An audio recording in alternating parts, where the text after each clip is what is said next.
Good morning everyone, welcome back to Optimum Health Solutions. My name is Chloe Horn and I'm the dietitian here at Optimum.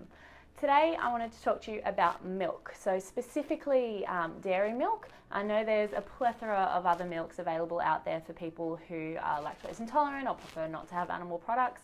So you can have, oat, soy, almond milk, coconut milk, etc. But we still know that the majority of people drink good old-fashioned cow's milk, so we're going to focus on that today.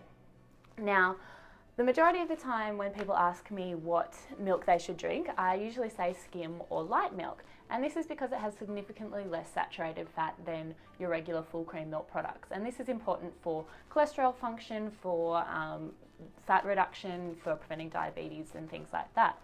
Inevitably, someone will always bring up the fact that doesn't skim milk or light milk have more sugar in it if it's got less fat? And that is actually completely false. So what I thought we'd go through today is we've got some examples of some nutrition information panels from a range of different milk products, just to show you the different fat and sugar contents in the range of those milks. So first of all, we have our full cream milk product. Full cream milk is usually around 4% or 4 grams of fat per 100 grams. If you look at this specific product, this one has 3.4 grams of fat, and then it has also 4.8 grams of sugar. Now, if we look at the light milk, this is in the middle, so it's not as light as skim milk, but it's significantly lower than your full cream.